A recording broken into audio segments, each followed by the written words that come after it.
You're listening to Btches, a podcast that creates a positive and welcoming dialogue about mental health. We push our boundaries of comfortability by revealing mental health struggles hidden deep within ourselves while also having a few laughs along the way. So sit back, relax, and enjoy a conversation with Btches. Hello, everybody. Hello. We are Btches, and this is The Pressure of Perfection. Yes, welcome. Thanks for watching and listening to our podcast. I'm Rachel Lako. I'm an actor, filmmaker, mental health advocate, all the things. And yeah, that's me. That's a good intro. You're so podcast right now. Podcast voice. I have my podcast voice, and it sounds really good. I've been practicing. It's episode 6, so Meanwhile, my ass is like, hi. It's not very podcastery of you. I'm sorry, guys. I'll try to be less high-pitched, and I'll be cool and That's chill. Disney Channel. That's not podcasting. True. Oh, my God. Although Disney Channel's the shit. Okay. I'm A.A.D., and I am a YouTuber.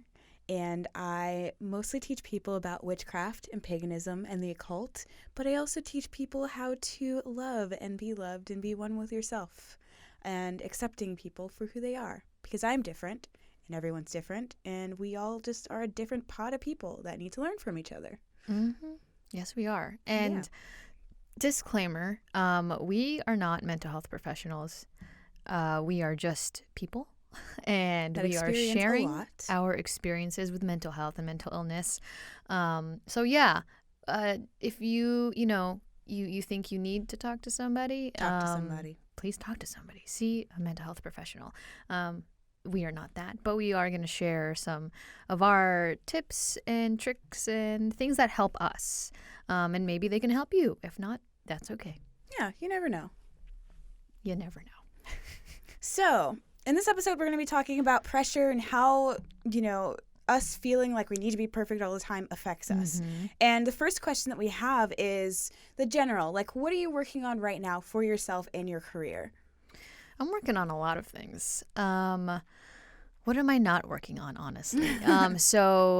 Perfectionism is a thing that I've dealt with for a very long time. Especially in the film industry. Yeah, everything we do. Just as an artist in general, I think. And I am also very ambitious, so I'm such a workaholic. I work all the time, and I like to stay busy and feel like I'm being productive. So I'm working on a lot of things. Right now, I work as a full-time freelancer, as a videographer and editor. I also am an actor primarily. And when pilot season's coming up, very excited. Mm-hmm. So it's going to get busy with that, with some auditions. I'm also working when I'm not doing auditions or acting on set or anything. I'm mostly working on my own projects, my passion projects, which is a lot of writing. So right now I'm writing 2 feature films. I'm also working on developing a web series. And then another web series of mine is in post-production. Crazy. Which is, crazy. It's a mental health web series. So that's in the works. Well, it's been in the works, and we're trying to finish it now. Did I say I'm developing a web series? A different one? Yeah. Yeah. What else am I working? Mm-hmm. I'm working on a lot of things. So that's me at my career right now. You're freelancing, hustling. And do you feel like that's better for you with everything you're going through right now than a full-time gig would be? Yes and no. And I've had a lot of stress and anxiety over this because obviously being a full-time employee at a company would give me benefits and a more stable income. Right. And as a freelancer, what's great is I can have flexibility, and you have your own schedule. I need that for acting. I need that for just my own mental health too. It's nice that I can set my own schedule. I can do whatever the hell I want. I can work when I want. So that's always nice, but it's also, freelancing can be inconsistent. Mm-hmm. I have been really great. I'm super grateful that I found a freelance gig that is pretty consistent, but still, I don't have all the benefits I could have. It's still not super, super stable. Mm-hmm. So it's it's good and bad. Yeah. I mean, I remember when I was freelancing, because I freelanced for 6 years, and I was like all about it because I didn't have to worry about seeing the same people all the time. And if I got tired of someone, I could totally just go on to another job and just do whatever. Your day can change. Exactly. The people you see can change. You're like, depending on your mood for the day, like, or the week, like, you can do whatever you want pretty much. And like, if I didn't like somebody or somebody didn't like me, I'd peace out. Like, cool, like, bye, I'm good. Right. You know, whereas now, like, I work this full-time job, and it scared me at first. I was really afraid. I was like, oh God, I've been freelancing for so long. Like, what if I don't get along with people? Like, what if like vibes aren't like good? What if I don't like it? And it was a weird adjustment. It was a difficult adjustment at first, but then I realized, like, hey, like, I have a way of coping with these things and being able to figure out like what works for me and what works for them and how to work with people in different ways, especially if I have to see them every single day. Right. So yeah. I like change. Like, I like to change up my days and weeks, and I get really bored really easily. So if I'm doing the same repetitive thing every day, like, it gotta do something new. Me so much. I can't. It's really bad. But so what are you working on? For me right now, so you're a full-time employee. I'm a full-time employee at an advertising production company. I'm the prop master, which means that I deal with all the props every day. I organize them, put them in the inventory, basically, you know, make sure everything is sorted, give everybody the props that they need for the day, and like just kind of just go through everything and make sure everything's like set. If anything's broken, take care of it, all that stuff. So like the organization part is really good for me and my mental health, because that like helps me like have some sort of control in my life, you know, be able to organize everything and make sure everything's good. What's also good about my position is the fact that I'm able to kind of control how my day goes. Like every so often I have orders come in and I have to like make kits for people, but I can really, you know, set the time for myself to do certain things. Like, okay, this part of the day I will organize. This part of the day I'll do inventory. If I get something in, I'll do that inventory. But then if I'm looking at the computer for way too long, then I'll get up and start organizing something. Or I'll dress a set because we have like multiple sets in our soundstage. So I'll like dress the sets so that I have something else to do, like something that doesn't keep me doing the same thing every day. Like keeping my hands busy, keeping my brain busy. But when my brain is like, I need to do something else, getting up and doing something else. So I have that ability to like manage things the way that works for me. While I do that, I also do YouTube part-time. I say part-time, but recently I haven't been making very many videos, and it's really frustrating to me because I want to so badly. Yeah, you want to be more consistent with it. So consistent. But the thing is, like, I have this full-time job, and I've been trying to figure out ways to do the research that I need, because every single video I have almost has like at least full days of complete research on different books, different sources, everything. And it's like, man, how am I supposed to like focus on this when I'm like also doing my job and then doing other things? It's a lot of time management. Yes. Like, you know, I'm working on multiple projects, like aside from my freelance gigs and then like working on my passion projects and writing. It's a lot of, you know, just scheduling out your days and your weeks and having those times of like, okay, I'm going to block out this many hours this day to writing, you know, and stuff like that. Like you have to be disciplined. Yes. And I'm also a screenwriter. So like, you know, finding the time to write while I'm also doing all these things. And then half the time, you know, when I'm like, okay, I'm going to make a video, I'm like, but I don't want to like put my makeup on and like my mental state isn't right. So if I'm in front of the camera, people can see that. Like a lot of the times people complain about my videos because I talk very fast in them. But the main reason I do that is because I am possibly having an anxiety attack while I'm doing this video. So it's like, oh, okay, also, I'm trying to get through this video. You want to be done with it as soon as possible. I'm trying to get through this video as soon as possible. So I'm speaking so fast. But to me, like, it seems okay. But to other people, they're like, oh my God, woman, what the fuck did you just say? So like, I found ways to work with that. Like, you know, finding like specific day that I know I won't have to do anything else, getting a teleprompter so I don't have to try to remember every single thing that I'm going to say, especially when it's like heavy information, especially for like my alchemy video, like my witchcraft videos. Like things need specific information that I know that like it's hard to remember that stuff sometimes. So I got to like jot it down somewhere.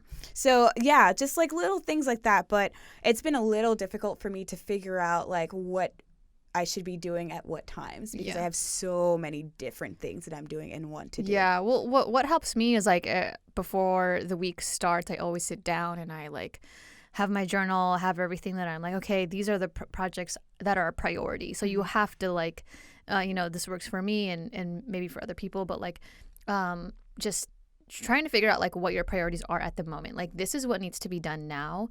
And then, and then you kind of just have to make that list, and then you have to really, really discipline yourself to like follow whatever schedule or whatever time that you've blocked out, and whatever projects that you've committed yourself to. I am not a disciplined person, like at all in that sense, because there are times when like if I'm really overwhelmed and like I have so many things I have to do, I can't do anything. So it's really difficult for me to like find that like thing that really pushes me at that point. So like there was a day earlier this week, I literally had to stop doing everything that I was doing, go outside and go like shopping. Like I needed to just like, and I don't like shopping. I hate going in stores and interacting with people. The fucking salesperson's like, do you need anything? I'm like, get away from me right now. Like this is my time to like not think about anything I have to deal with. And like I just sometimes need those days where like, and then like when I do it, I feel like a piece of shit, because I'm like, I'm not doing the work that I need to be doing. Yeah, what you want to be doing. But this is also helping me in a different way. It's kind of a distraction. Yeah. Those moments are so important. Like if you feel like you need to step away, you really need it. You should. Then see, there's those moments where you need to like acknowledge the fact that you really need it. Find that like basically that grace, and that like, for me when I have those moments too, I'm like, oh, I should have been doing this instead of like oh, maybe that was a waste of time. But thinking back and being like, no, actually I needed that, and that's okay. I didn't get what I needed to get done. Like for most of my days, I have a lot on my task list, and then I have things on my priorities, but I won't get all of them done, and that's okay. It's just it's also, it's hard to learn to accept that, but you then get to a place. I think for me, I've over the years, I've like really worked on that on myself. I'm like, okay, totally fine. Like you didn't finish everything, but you have tomorrow. There's more days, more time for you to finish it. And I never it's have hard. tomorrow. And it's hard Everything to builds up. Yeah, it's hard to accept that, and it's hard to like learn to be okay with that, but it's like you also have to like give yourself some grace that like, you know what, you didn't finish everything, that's okay, but like your brain but then needs a also break. be proud of yourself for the work that you did do that day. Even if it was like, I washed the dishes today. Exactly. Even if it's like a small thing, like you did your laundry, like one day it was like, that's all I did. And I was like, yeah, I did that finally. Hell yeah, dude. For sure. So what you're doing in your life right now versus what you thought you were going to be doing at this point of your life, at this age, how does that compare, and how do you feel about that? It's interesting because when I was younger, I thought 28, 29 was the time when like you'd already be married, you'd be like popping out a couple babies, and like you'd start your life fresh in this like nice suburb, because I live in the suburbs when I was a kid, like this nice suburban household with like this family, and you'd be great. But I mean, my That's life what is was sold to us. Exactly, as millennials, children. But then we realized, no, our lives are very different. Plus, we want to do more with ourselves. Yeah. We want to like do more with ourselves we before don't want to we settle settle down so quickly. Yeah, like it's nothing's interesting. wrong with that. If you want to, that's great. Yeah, like totally fine. Like I know a lot of people are doing that, and I'm a little bit envious of them for figuring out what they really want. They have that and they want it. That's cool.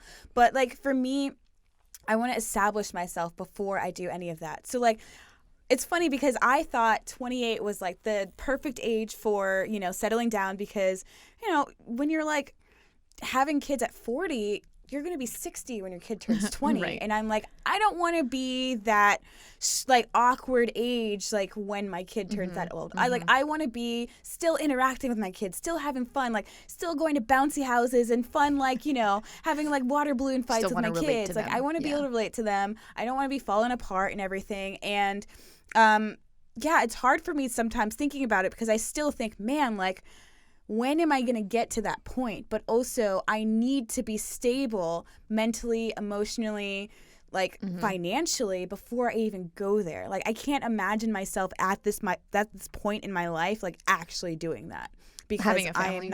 am not there like exactly where I need to be in any other sense. Right. Well, like your priorities are different, Yeah. you know. But I also think like it's such a dangerous thing in our society where we have to feel like, oh, because even like, and mostly I feel like I see this a lot in men, but I mean like we all deal with it.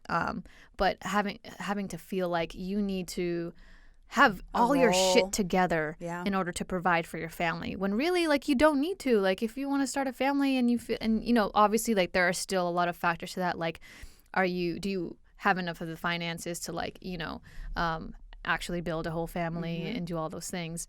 But it is, I think, a little bit dangerous too to like where we have had that ideology in our society, because like, you know, then it makes us feel the need to be perfect and have everything together before we can have happiness, you and know, that's the which thing. like no one ever really truly has everything together. Right. No, we never do. And there's every time, every different phase of our lives, something is gonna go, like something's gonna happen. Yeah. You know, we're always gonna deal with some troubles. It just kind of depends on like how you handle it and who you have around you and whatnot.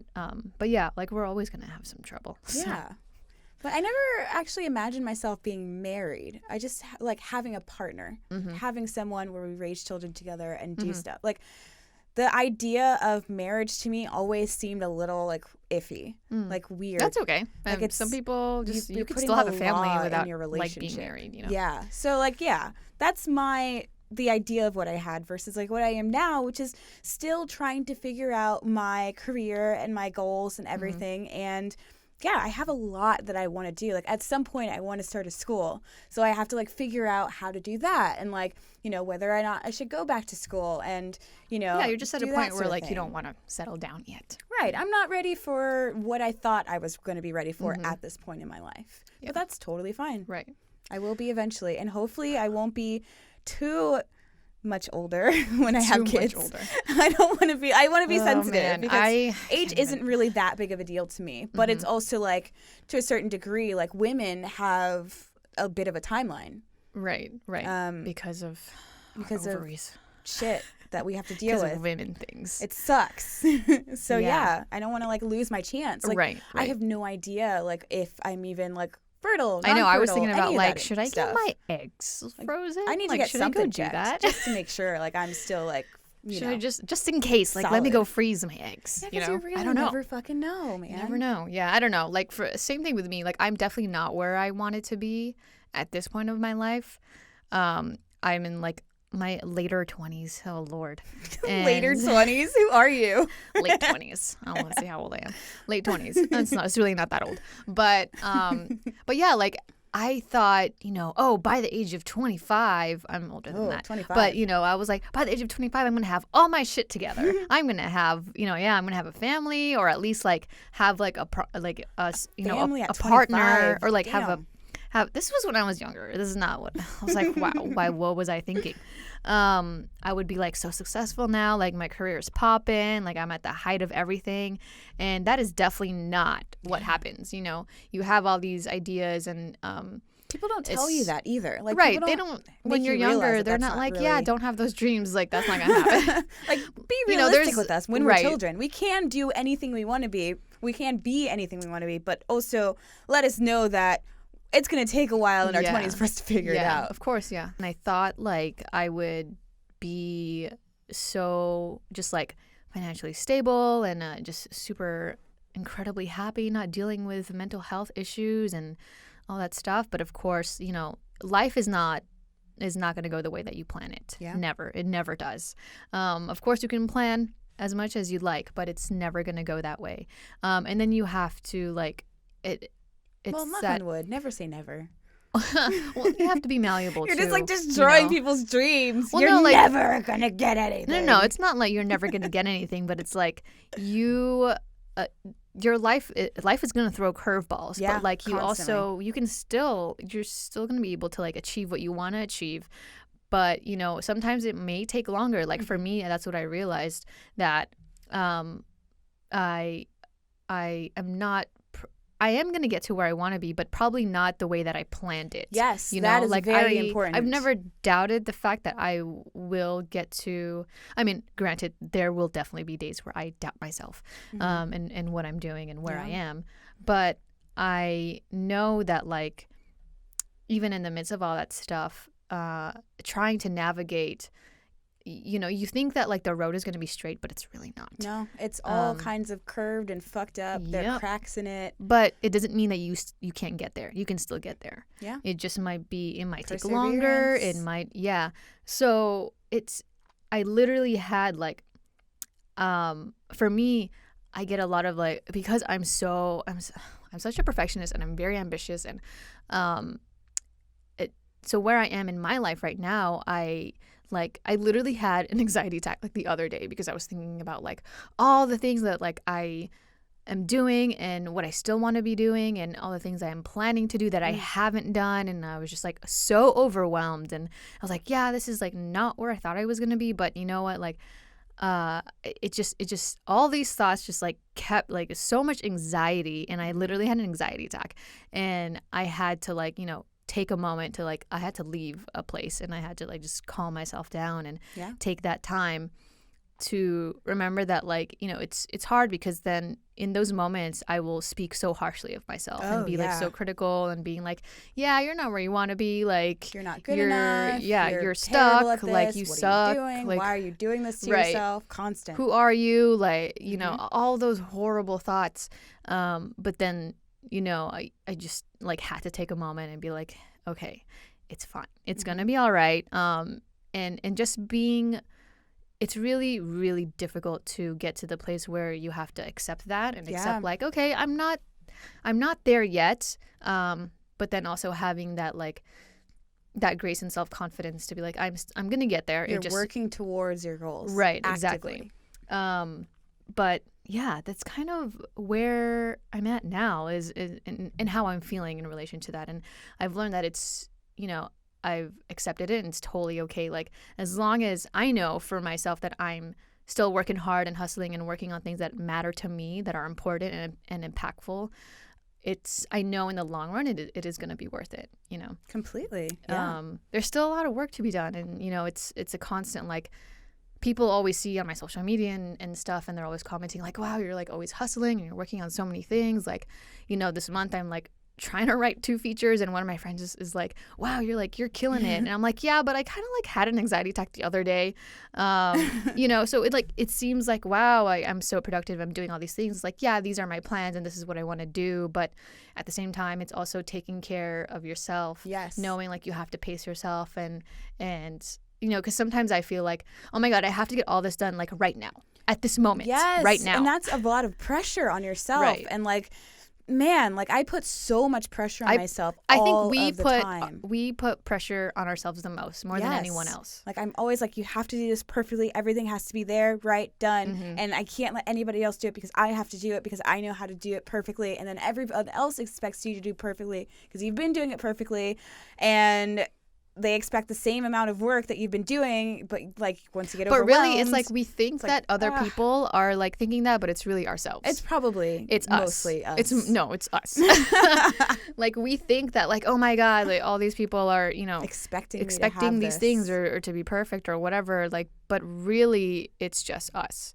It's all it's like, it's what we're saying to ourselves, you know. So like, we kind of have to change that narrative in our mind somehow. Yeah, which is. It's not easy. Yeah, it's definitely not easy. We're saying these things, but it's also just like, we have a hard time doing that. No, but like for me, I take that to heart, and I try for myself to, like, you know, be very gentle with how I speak to myself. And, you know, that's some of the ways that I've coped and tried to overcome perfectionism, or, you know, trying to be that ideal perfect person I see in my head, you know, and being and remembering that, like, okay, you know what, like, because for me, I honestly, because I have gotten to a point where there was a moment in my life where I was like, I don't think perfection is real, and that's not attainable. It's impossible. And so, I mean, we can strive for perfection, but we have to accept the fact that we're not going to get there. We're flawed. We were born flawed. We're created and we have to learn to love our vulnerabilities and love our flaws and love our imperfections. Yeah. Completely. Yeah. It's hard to get there. It's definitely hard to get there, but eventually, like, there are days when I am there, when I'm like, you know what, this isn't going to be perfect. Fuck it. But it doesn't really last because I always find something. But, you know, eventually, like I said, I'll get there. Well, yeah. So on that note, what is your relationship with perfection?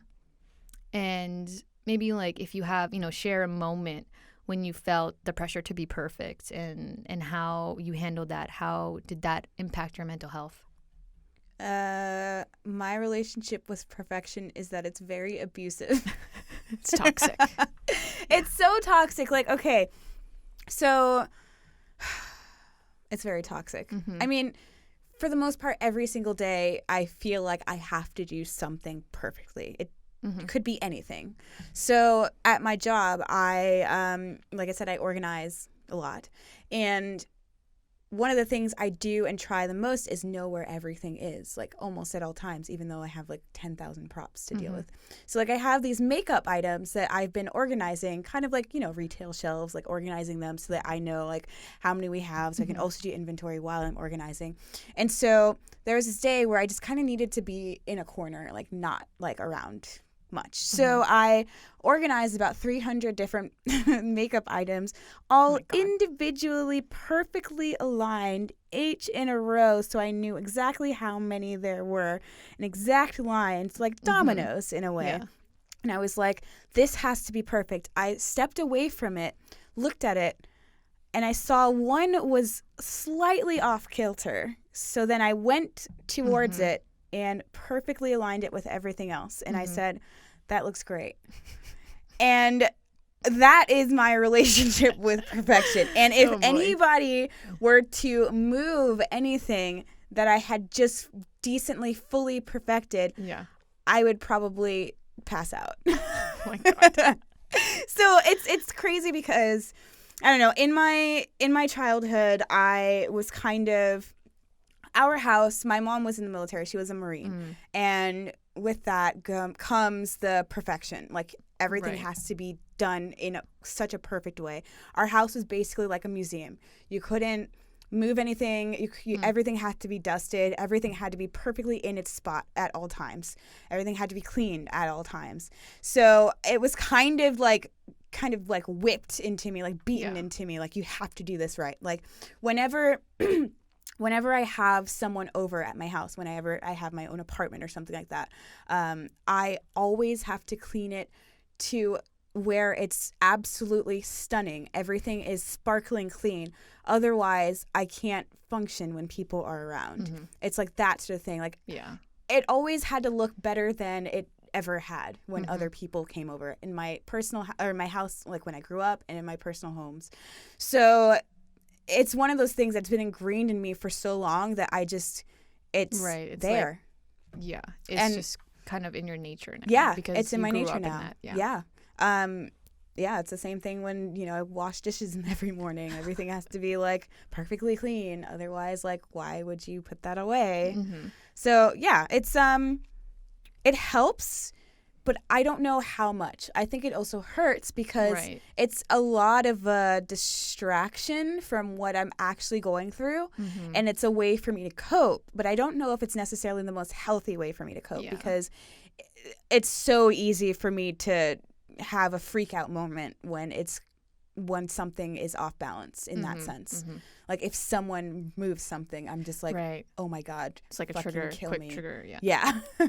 Yeah, I can relate because, I mean, I've definitely had moments like that too, and I've dealt with, again, like how I said earlier, is I am so ambitious. Like, I'm probably one of the most ambitious people you'll ever meet. I'm not even kidding.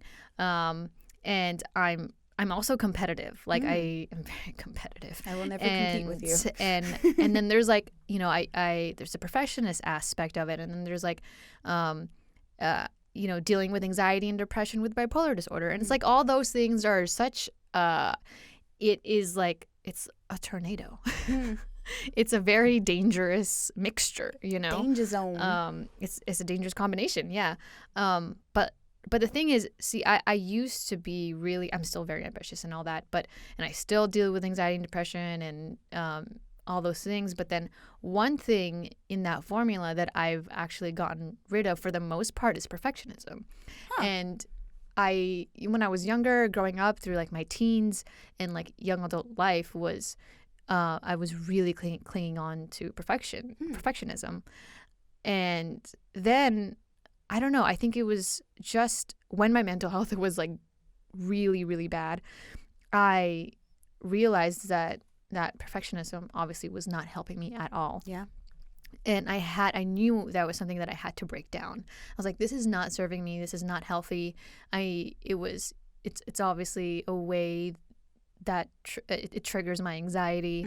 So I was like, okay, how can I get rid of this? Because and now for the most part I don't deal with that anymore, except there are still times where I'm like, dang, it's not perfect. But I think just going to a lot of therapy and recognizing my thought patterns around perfectionism. Yeah, and therapy helps with that. Exactly, and changing my thoughts around it. Because now when specifically when I'm working on something as an artist or a filmmaker, like I realize, so when I am on set now, it used to be when I'm working on set, either I'm like, most of the time I'm directing. So, and a lot of directors are perfectionists. And you want to control so many aspects, so many factors of different things that will be seen on screen, and plus there's that added pressure of like, when this goes out to audiences, like what are they going to think? That's like, it has to be perfect because everyone has to love it. Everyone's going to see it. Yeah, everyone's going to see it. Everyone's going to judge it. Everyone needs to love what I'm doing. So it was really bad before then. I was just like, okay, everything needs to be perfect in this, but like it caused myself a lot of anxiety, and also like my crew and a lot of people. And then so I started to change, when I started to change my thought patterns and how I directed on set and stuff. Now because also I think a great director or a great artist is one that is able to be malleable. And like when you're on set, there are things that are going to go wrong. Yeah. You have to be able to adapt and change. Yeah, adapting is so when there's important. Right. And so like if something went wrong on set, like, oh, we don't have this specific set piece that you wanted, and I'm like, before I'd be like, no, we have to get that, but then now I'd have to like realize that, okay, you know what, it's fine. We're not going to get what I wanted, but let's figure out a different way. It's just like problem solving, and also being okay that, all right, it's not going to be perfect. It's not going to be the way that I saw it in my mind, but maybe it'll be better. Maybe you never know. It's that way of just adapting to the change and being open to these challenges. I saw it instead of it as being like a block for me. I just saw it as a way to like, okay, this is challenging my creativity and I can be better because there's probably a way like for me to, because sometimes I feel like the best art, or, some moments where specifically on set where I'm like, okay, I saw it this way, but you know what? Oh, okay, I guess it's not going the way we wanted to, whether it's like me acting in a scene or directing. I'm like, oh, wait, you know what? Let's try it this way. It makes me think of other possibilities. And I'm like, there's so many possibilities. It doesn't, perfection is like, it can actually be so many different endings, I guess, when it comes to like making art. It's like art, yeah. It's subjective. Right. And so then when I kind of developed that, and it was a way for me to, I think, I started to practice that in every film set I was on, everything I was working on. I was like, okay, like this is what I thought it was going to be. It's not. That's all right. Let's try a different way, And then I slowly started to become totally like in love with the fact that things are not perfect. Yeah. And when I'm working on other sets and stuff, people actually, or even like collaborating with other artists, they're saying like, I can tell that like you're such, there doesn't need to be, someone's told this to me specifically once, and they were just like, I forgot what we were working on. I think it was like a photo shoot or something, and they were like, there seems to be like this really cool thing about you where you don't feel the need to like have everything be perfect. And I was like, oh, wow. That's interesting. And that's when I knew I overcame perfection. And I was like, oh my God. Yeah, because instead I was just kind of like, you know, having fun and being totally just free. I think it made me free. The freedom. It made me free. About like not caring too much about every single detail. Right. Like letting yourself have that freedom and have that ability to kind of accept other possibilities, like you're saying. Yep. So yeah, that is how Rachel overcame perfection. The true life story. Oh man. Yeah. It was a long time trying to get there. Yeah, totally. With everything in mental health, it takes a while to really seep through. Most of like the pressure is going to come from yourself. Most of that has come from me, myself. But also like when you mentioned when you were growing up, when I was growing up, that was also kind of ingrained in me in a way too, because my parents always expected me to be, you know, quote unquote perfect and have everything together. Straight like A's. With grades, with school, like, oh, you got a B+, why didn't you get an A? Oof. And or if it's like if I got an A-, like why'd you get an A- and not an A+? It's and still I'm like, an A, bitch. what? Are you serious? And you know, and also because I'm the oldest and I have 2 younger sisters. Right. And it's like, oh, you got to be a great role model for your sisters. And there's so much pressure on that. And you don't realize that as a kid and growing up until you're like your adulthood and you're like, wow, that's really it really affects you because it's ingrained in you. And then you have to like kind of unlearn that. Yeah. That's interesting too, unlearning the things you learn as a kid. Holy fuck, you man. have to. There's so much of that. Through therapy. Through the power of But therapy. actually, I wanted to read a little excerpt from this article that I read about, so it's titled Why Perfectionism and Anxiety Go Hand in Hand, because they do. Wow, I forgot to cite what site I got this on. Oops. Anyway, you know, just if you want to read this whole thing, just type in the title, Why Perfectionism and Anxiety Go Hand in Hand on Google and you'll find it. The specific nature of a perfectionist's distress can come in many forms, but the common thread that appears to run through perfectionist experiences is anxiety. As Melissa Dahl of New York Magazine writes, perfectionism is more than pushing yourself to do your best to achieve a goal.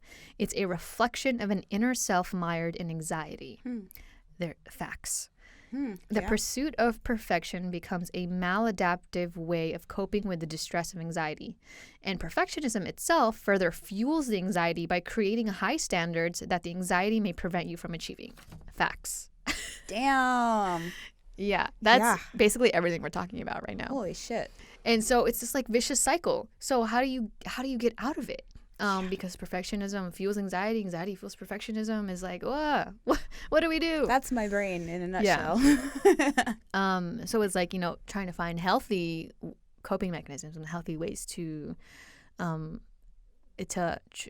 try to be okay with the fact that like not everything is going to align to how your you thought it would ideas. be, but that's fine, right? Because that's how life works, right? So, how do you handle doubting yourself in general? I kind of shared that, but I guess when I do catch myself, because it still happens, you know, sure, I kind of like I overcame perfection, but handling doubt, I think, is a little different because I still definitely doubt myself many times as an artist, of course, and like doubting what I'm writing, like, is this even good? Like, you know, are people gonna be interested in this? And whenever I catch myself thinking those things, I immediately tell myself stop. You know, I just have to like, I think I counteract a negative thought with a positive one. Interesting. Okay, that's good because I just stop everything. It's like I really wanted to hear like your full like thing because I'm just like I need to not do that. So how do I do that? Right. So it's like it's more than more than sense. Just stop. Like of course stopping yourself is the first part of it, first step, and then what helps is like okay, I'm gonna tell myself something good about myself that I feel, you know, or like even if you don't feel or believe that in the moment, still say it, because then, you know, I think the more that you say it, maybe the more that you'll believe it, and the more that your brain will just, if you just like hammer that into your brain, then you'll start believing it. It's you know? kind of like affirmations. Right, Yeah. exactly. Yeah. So yeah, for me, that's kind of how I handle doubt. How about you? Again, I just stop everything I'm doing and watch a movie. Yeah, distractions. I mean, those could be good too. But I think, yeah, just telling myself, okay, hey, you know, at least, you know, say I'm writing a script, and suddenly I'm thinking, I don't know, I don't think this is good.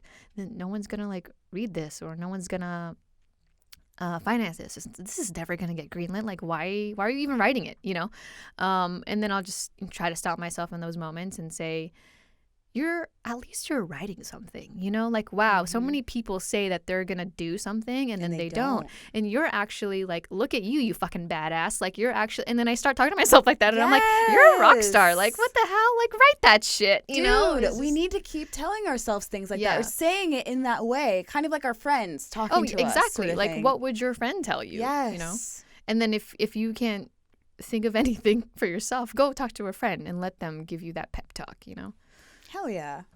But yeah, self-empowerment and motivation. Badass. You're a fucking badass.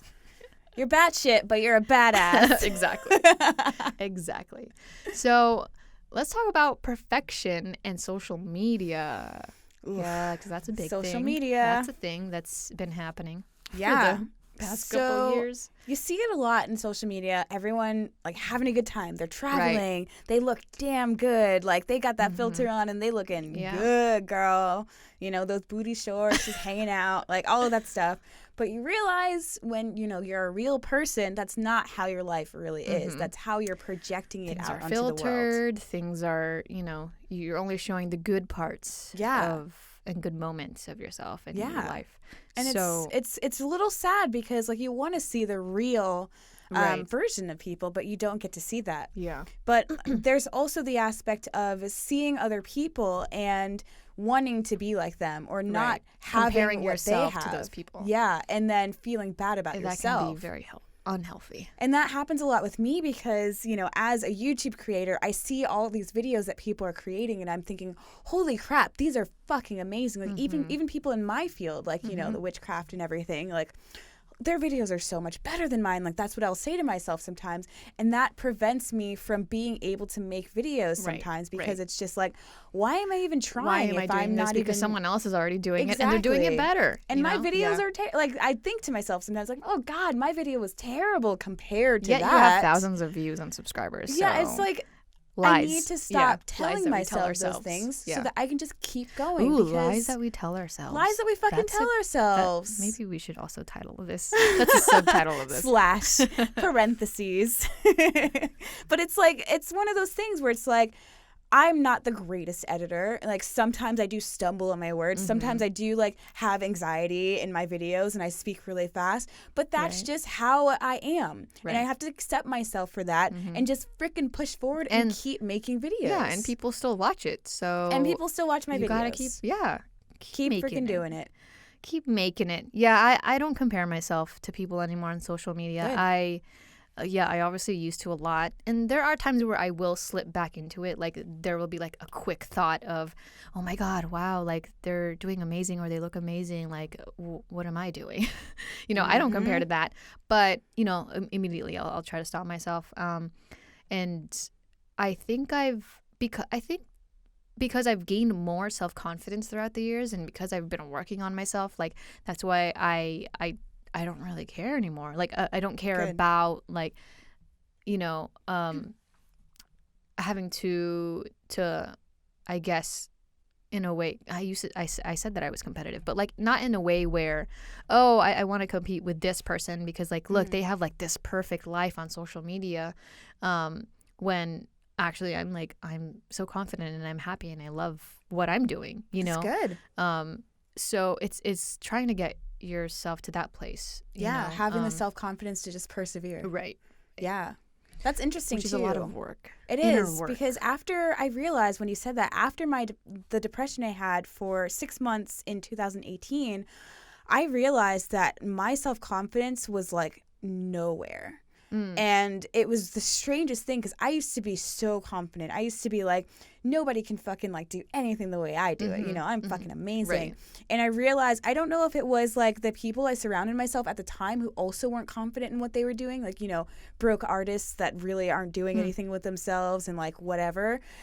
I think it might have been that, but also just like me and the fact that I was depressed. And once I got out of it, I slowly started to regain my confidence. But I realized that there was a huge chunk of like 2 months where like I couldn't even go, like I went outside and I was just like not myself. I would go to like a bar with friends and they'd start dancing and I'd be like, what am I doing? Like, am I dancing? I don't really know. Like, I'm not confident enough to like shake my ass to this fucking song that I used to love, like grinding to, you know? Like, it was the strangest thing. And I've, you know, this year been, you know, regaining my confidence. And, you know, now I'm like, okay, I'm great, but like there's still some points where I'm just like, I could be better, right? You know, that sort of thing. There's always going to be that like, there's always going to be that voice telling you like, oh yeah, you suck. Push you harder, still be better. Yeah. Push harder. You can do it. You Lies. have to do it. But those are lies we tell ourselves completely. Well, I guess this is a perfect time to play a game. Are we gonna sing it? Sing it. Name There's a tune. That celeb. That's not a song. Okay. Name okay, that I don't wanna celeb. We are playing. Name that celeb. Name that celeb. Yeah, so you chose this game. Why don't you? Okay. Why don't you describe what we're doing? So basically, this is a segment that we're doing that's based off of celebrities that we've chosen. I've chosen 3, Rachel has chosen 3, and neither of us know which ones we've chosen. And these are people that have dealt with severe or maybe not so severe states of mental illness in their lives, and they've all, or maybe not, have persevered and created interesting works of art or interesting things with everything that they're dealing with, and somehow still did it. Yes. Still, you know, became these awesome amazing people. Artistic, cool people. Yeah. So, Rachel, I would like for you to start first with one, and then I'll guess. All right. You let's tell do me, and then I'll do one, and we'll just discuss from there. Cue the song. I'm just kidding. There's no song. There's no song. All right. We're gonna sing eventually, but we gotta like get like a number going. We're gonna have a mental health song by the end of this. Oh, we will. Yes, a little jingle. Yeah. Okay. So for the first clue of this is she is a singer-songwriter, and she starred in her own Disney Channel show. Demi Lovato. God damn it! Well, I this one was the easiest one. I was like, I'm gonna give her an easy one, and then the other ones are not so easy. But I mean, yeah, Demi Lovato that's her. Suffered from depression, right? And she was a cutter. No. Well, yes, depression, but she was actually diagnosed with bipolar disorder. Really, I didn't know that. And struggled a lot with substance abuse. Yeah. Wow. My other 2 facts for her were that she has a documentary called Stay Strong. I don't know if you've seen it. No, it's I really didn't know good. that. Oh man, it's so good. And then she was hospitalized a few times and then entered rehab at 18 years old. Wow. And I mean, I think she's been in and out of rehab for like, you know, throughout her life. Okay, so yeah, interesting. I didn't know anything about the rehab, but definitely watch the documentary. What is it called again? Stay Strong. Stay or just look Strong. up Demi Lovato documentary. Yeah. Yeah, it's interesting she's, though, I because think, she's such an incredible singer. Yes. Like, she's very powerful I in love everything her voice. that she sings. You can like feel and she's her emotion. She's so like authentic and like raw in her music too. And I love that even after all of that, like she still is, you know, she's a big mental health advocate too, and she's very open about it, which is nice. Yeah, that's incredible. You know, like stay strong. Even when you're going through things, you can still create these great works of art that can really just help you out and like what you're doing. Hence as her well. documentary, Stay Strong. Okay. All right, your turn. Mine person. Okay, my person is a writer.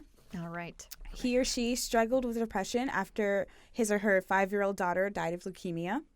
Successfully wrote a series of novels about vampire following this depression. Vampires. About vampires. And a couple of movies were created based on her series of books. Oh, I said Stephanie Meyer. Nope. There's What? another one. Oh, there's another one? There's another one. vampires? And I was obsessed with her books when I was in high school. I was a vampire freak. Not Stephanie Meyer. Oh, okay. What's another writer about Popular in the 90s. Oh, in the 90s. There were some interviews going on with some vampires. There's always so many things about vampires. Girl! Whoever wrote Buffy the Vampire Slayer. Interview with the Vampire. Oh, I don't know the author. Anne Rice. Ah, okay. Yeah, she was the shit back in the day. She wrote her entire series of Vampire Chronicles following her depression. And what's interesting is that all of her books are very, very dark. And I actually didn't know she suffered from depression. So now Looking thinking back about at those it, books, you're I'm like, like, oh, yeah. wow, Yeah. okay, well that totally makes sense. Like she was really good about getting deep and dark, like into like her characters, and it totally makes sense. Yeah, I never read any of her books. Girl, I had the whole series. I actually, when I moved to Makes sense. LA, I had to give them I gave them away to a bookstore, and I was just like, should I? My ex was like, just get rid of them. I was like, no, but they're my Vampire Chronicles. It's like, just you don't need them. Oh, man. That's funny. I should have kept them. Aw. Okay, next one, Rachel. All right, next one. A poet, a reclusive poet. Okay. So only 10 of his or her poems were published during his or her lifetime. Sylvia only, Plath. Only 10. No, not her. Love her too, though. Yeah, right? She died at age 55 due to a kidney disease called Bright's disease. Oh, Yeah. what's that? I think I just... Disease. She's obviously a female because I just said that. I know, we're really bad at this. I know. Privileged because her father was a U.S. senator. Fun Oh, facts. shit. See, I don't know that much about poets, which is crazy because I was a bit of a poet. A what? Poet. I was a bit of a poet in high Okay, yeah. school. Same. I still here and there write poems. But I used to write a lot of poetry. Yeah. Okay, think so I need to just. you want to know? Yeah, All right. let's So know. it's Emily Dickinson. Oh, balls. Yeah. So she actually suffered from severe anxiety and depression and Really? really intense mood swings. And I don't think she was really ever officially diagnosed, but I guess back in the afterwards, day it was- So afterwards, people, reading her work and stuff, were thinking that she probably dealt with bipolar disorder. Wow. It's Yeah. so interesting the things that people that have these disorders create. And and afterwards when you're because if reading it when you're younger and then reading it when you're older and realizing And this is feeling actually and kind of seeing dark. those Yeah. things. And Yeah. you're like, oh, that's what she was talking about. All right. Ah, shit. Yeah, completely. Mm-hmm. Oh, I'm hitting things. All right, I'm ready. Next one. All right, this one's a little obvious. Okay. I'm not going to say, I shouldn't have said that because now you know. Okay, so this person was completely broke before becoming famous, and she had a child and dealt with domestic abuse and depression. Created a series of children's books that have swept the world and is now one of the most successful writers of all time. Oh, that can be a lot of different people though. Girl. Children's books. Girl. What kind of children's books? I can't tell you because then it'll be. Can you give a me the giveaway. genre though? Because I am They're thinking magical. Oh, it's J.K. J.K. Rowling. Yeah, okay. I mean, that was the first person that popped in my head, but I was like, but there's other famous writers who've written children's books, so that's why I was like, I need to know the genre. True, but one of the Yeah. most successful writers of all time. She's like a cajillionaire now. She's I love Harry Potter, so Yes. that was a series that got me into reading and got me into really just loving storytelling. Yeah, it was interesting. It was one of the books that we were required to read in middle school. Oh, you were required to read it? Sorcerer's Stone, I think. Oh, it's funny because actually my mom for some reason hired a reading tutor for me in after school. This tutor would come and giving me books to read and stuff, and Harry Potter was one of them. And then I loved it so much, and I kept like reading it. But then my mom found out, I think after like maybe the second book when I was reading it, she realized that it was about magic and witchcraft. She's like, witchcraft? No, because we're very conservative and Christian, and they're like, you can't read that. And I loved it so much, I found a way to still read it. I think I went to just like my school library or something. But yeah, kids will always and then find I a would way. like still sneak it in to read it. But yeah. I love those books. Yeah, and it's interesting because the Dementors that are Prisoner of characters. Azkaban, I don't care what you say, Prisoner of Azkaban is the best Harry Potter film. That's all I'm going to say. It's the best in its own right. No, I it's would the say best, that. period. But as a whole, my favorite is Order of the Phoenix I have two. And Prince, Half-Blood Prince, because holy crap, David Yates is a great director, and he did really well with those films. All of it is good. All of it is good. But yeah, the Dementors were characters that really sucked out all of, or like, put you in that state where you remember all of your deepest, darkest, most difficult moments. And I feel like, those are characters the Dementors were like pretty much everything that maybe she was feeling at the time. Figures of depression. Yeah, the figures of depression. And it's really interesting that she put that in there. So I'm like wondering if that's based off of like things that she felt like in the past, or things that maybe she went for through. Sure. Yeah. Yeah, that's why I love that one. It's very dark. All right, my last one.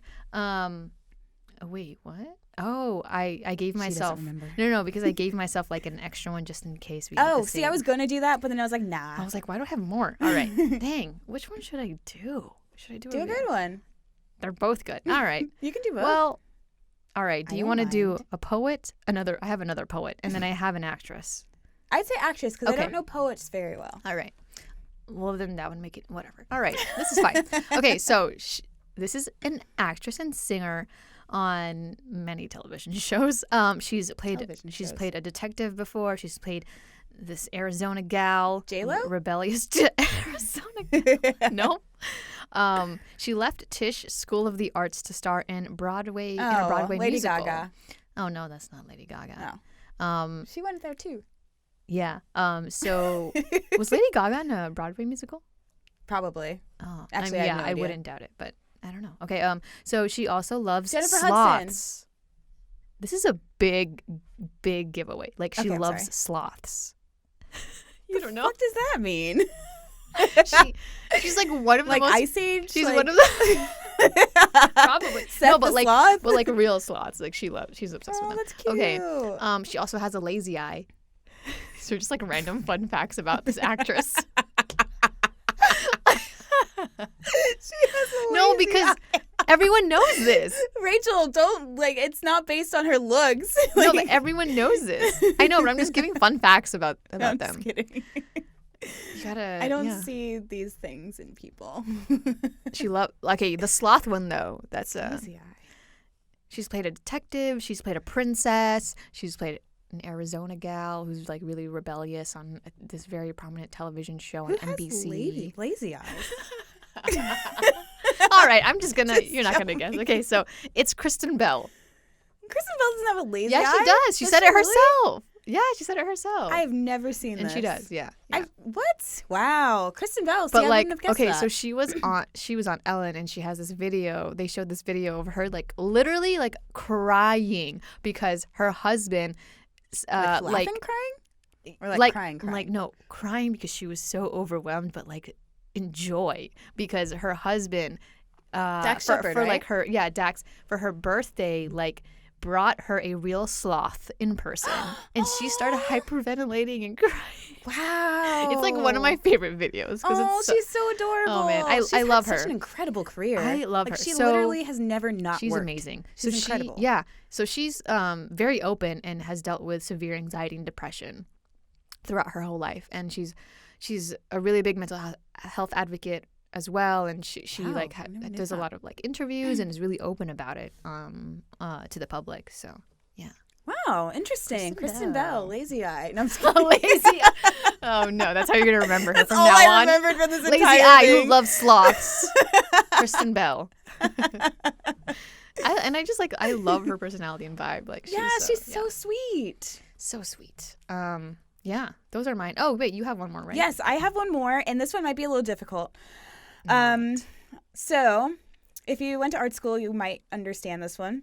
So, this person made everyone scream with his or her famous painting, suffered from depression, agoraphobia, a nervous breakdown, and hallucinations. And one of the most interesting quotes I've seen, based off of what this person went through, is, "My fear of life is necessary to me, as is my illness. Without anxiety and illness, I am a ship without a rudder. My sufferings are part of myself and my art. They are indistinguishable from me, and their destruction would destroy my art." That is one of the most beautiful fucking things I've ever seen, because that's a lot of what I feel like. Everything that I've gone through, however horrible it may be, has created me for who I am. Yeah. And has helped me sure. in every sense of the arts that I work with. Vincent Van Gogh. Not quite. Same era, Dang. I think. What? Yeah. Right. I went to art school. I remember I mean, these I things. took a class. Art history was on fucking art. terrible. I took I'm a class on terrible with art remembering. history in film school, so we didn't really dive too much deeply into it. But oh man, okay, it's not Vincent Van Gogh. So Scream is the name of the painting, Right. And this is like the guy that's just like, and like has the worst, most horrible scream face you've ever seen in your life. It's a kind of in This is not similar I thought style he- as Vincent Van Gogh, but Oh. not exactly. But Vincent Van Gogh, he painted. he Didn't painted. paint- Yeah, he was a painter. No, but like, didn't he paint that? No. What? Who is that painter? It's not Vincent. Who's the other one? Dang, I don't know who. Edvard Munch. I think that's how you pronounce his name. Oh, that's yes. Yeah. Okay, yeah. Yeah. I remember it being like a weird name that that's why I don't remember it, because we did study him, yeah, or his painting. Yeah. It's one of the most famous paintings Edward. ever. Like, I know the painting, I can see it in my head. I just can't remember his name. Yeah. Edward Munch. Edvard Edvard Munch. Interesting. Wow. All right. Well, that's it for Name That Celeb. Unless, did you want to do that one last Do one? you want to? I want to hear the poet. Okay, this is another poet and novelist. She's a 20th century poet and novelist. You might know this one because it's a bit more modern-ish. So she had an affair with a woman, and they were both. Yeah, there you go. See, I'm like, she's very well known. So I'm like, I don't know if you should get this one. But yeah, I didn't realize that they were both married at the same time. She had a lot of difficulties with everything. She died by suicide at the age of 59 by drowning. Yeah. The movie that I recommended in one of these episodes was called The Hours. It's based off of her life and the life of other people that kind of lived their lives the way she did. And she was diagnosed with bipolar disorder. I think, bipolar. She was also having hallucinations and hearing things and depression and a lot of different things all in one. And one of her books, most famous books, Miss Dalloway, is actually kind of maybe based off of like her ideals and like the end of the, I don't want to like ruin the ending, but the ending, I think, okay, I'm not going to ruin it. But it might be something that was going through her head, like, you know, when probably, she was. Most likely. So, Wow, very interesting. All right. That was fun. That was the end of Name That Celeb. That was, Name I That like that. Celeb. You know, there's so Fun much stuff. that people deal with, but they somehow find ways to cope, and a lot of that is through their art. Through art. Yeah. Art is therapy. Art is therapy. Before we wrap up, I think we've got one last thing. And what is that? Oh, yeah. I was like, what are you talking about? We have the mental health scale. So, Mental health scale. I can't speak today. What is going on? So there's a mental health pain scale that I found that's actually really interesting. And if you guys are watching on YouTube, I'm holding it up right now.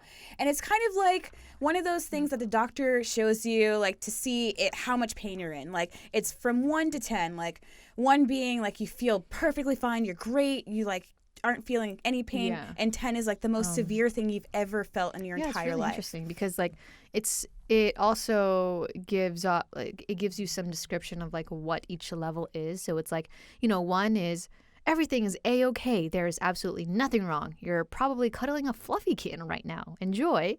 And then, you know, there's the moderate, which is let's go through all 5. of them.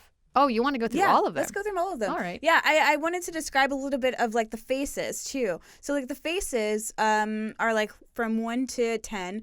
The mild faces are like the green, like happy. The moderate are like the yellow and the orange, kind of like getting there. And then the red is like super, super red. Like you're just down crying. and out completely. And it's angry. interesting because, yeah, like each of these has a different description telling you exactly how you feel. And when I was looking at this, it actually made me realize where I was on the scale. And it was just like, where are you on oh, the scale? man. And then we'll read it. Well, let's read it first and then we're going to... You want to read all of this to everyone? Yeah, Oh my because, goodness. man, okay, so we read 1. Number 2 is... You're a bit frustrated or disappointed, but you're easily distracted and cheered up with little effort. And number 3 is things are bothering you, but you're coping. You might be overtired or hungry, the emotional equivalent of a headache. And then we move into the moderate, which is 4, 5, and 6. Moderate is today is a bad day or a few bad days. You still have the skills to get through it, but be gentle with yourself. Use self-care strategies. And then 5. 5 is your mental health is starting to impact on your everyday life. Easy things are becoming difficult. You should talk to your doctor. And 6 is you can't do things the way you usually do them due to your mental health. Impulsive and compulsive thoughts may be hard to cope with. And then we move into the severe, which is 7, 8, 9, and 10. 7 is you're avoiding things that make you more distressed, but that will make it worse. You should definitely seek help if this is serious. And number 8 is you can't hide your struggles anymore. You may have issues sleeping, eating, having fun, socializing, and work/study. Your mental health is affecting almost all parts of your life. And 9 is you're at a critical point. You aren't functioning anymore. You need urgent help. You may be a risk to yourself or others if left untreated. And then number 10, the most severe and worst state that you can be in is the worst mental and emotional distress possible. You can no longer care for yourself. You can't imagine things getting any worse. Contact a crisis line immediately. Yeah. So that's really interesting. Reading this, it really pain makes me scale. think about, holy fuck, like, Because, we have pain scales for, like, physical pain. And then this is specifically for mental health. I never so really where think do you, about your emotional pain. Today, where do you fall into? I want to hear yours first. What? I asked you first. Well, for the most part, I think generally my mental state as a whole is a lot more than people would probably expect. It's in between 7 and 8. Okay. I would say. 7 and 8. So, okay. Yeah, so that's in the severe zone. It's in the severe zone. In the less severe zone, but still very severe. Yeah. But, okay, the general, like, 7 to 8. How about, like, today?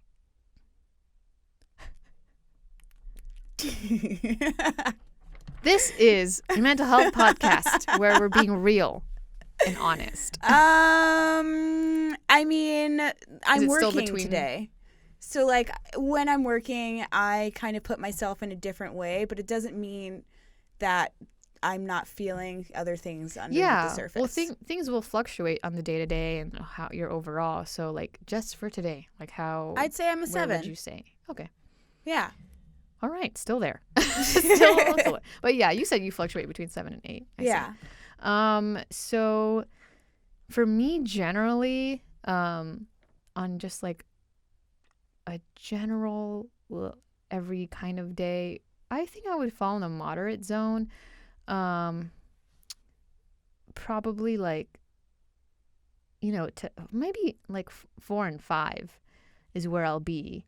4 and 5.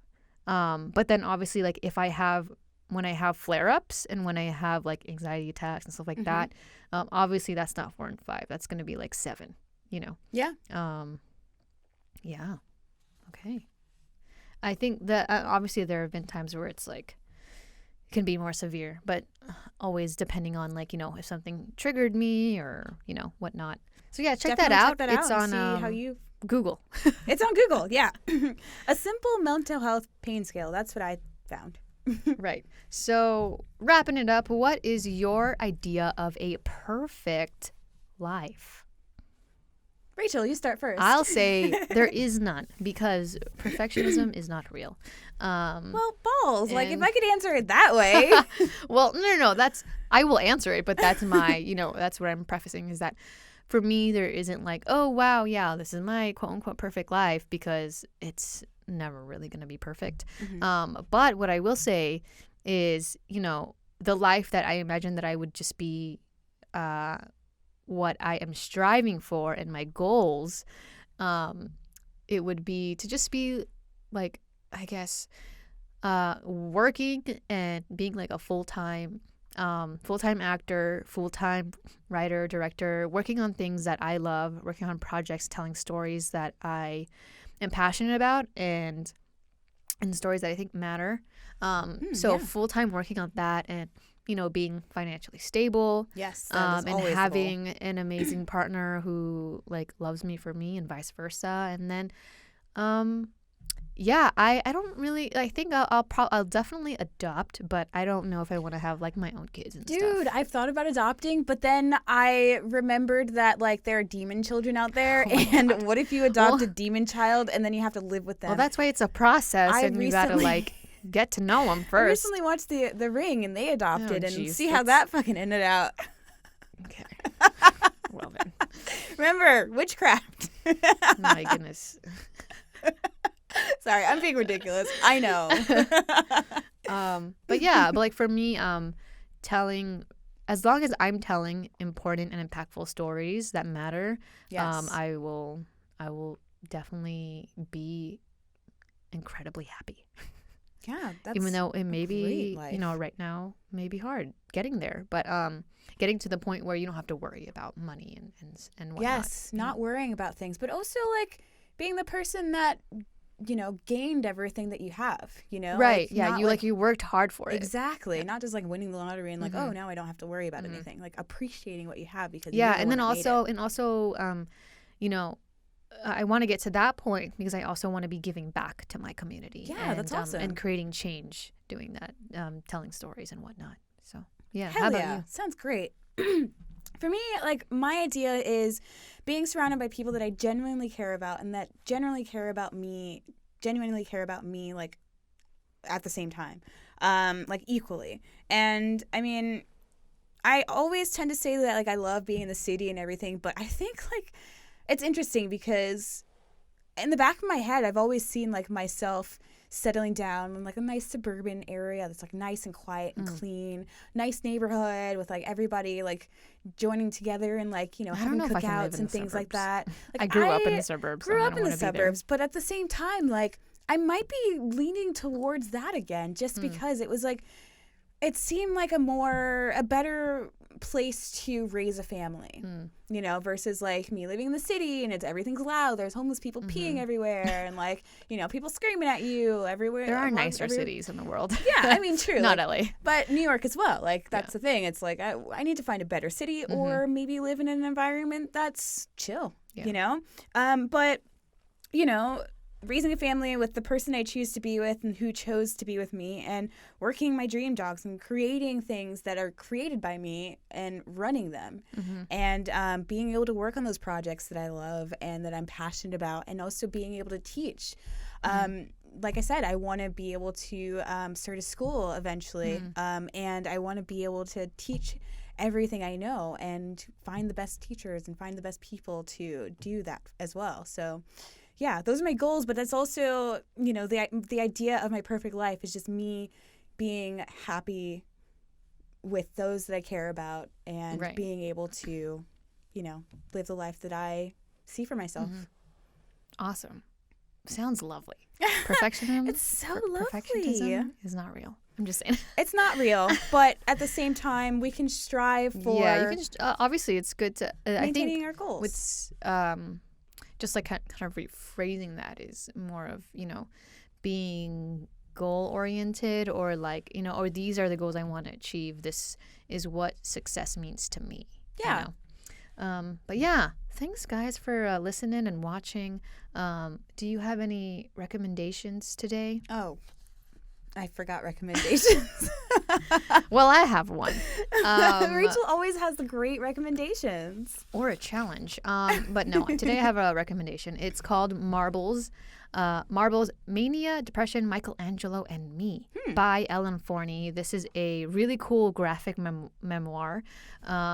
A friend of mine had suggested it to me a couple of years ago when I was newly diagnosed with bipolar disorder, because the author of this, and she's a really cool cartoonist too, so that's why it's a graphic memoir. But Cool. it's really awesome because she just illustrates all of everything that she's gone through and experienced with her bipolar disorder. So yeah, it's a really great, in-depth and fun, entertaining look into that life. Nice. I actually wrote a short script called Marvels about a guy that worked at a mental institution and a woman that he had to deal with in it. And it's Marbles. She goes marbles, he goes marbles. Everybody's fucking out. marbles. Yeah. All right. Thanks for watching, guys. Thanks we for will listening. See you next time. Yeah. Stay batshit, everybody. Stay batshit. Bye. Peace out.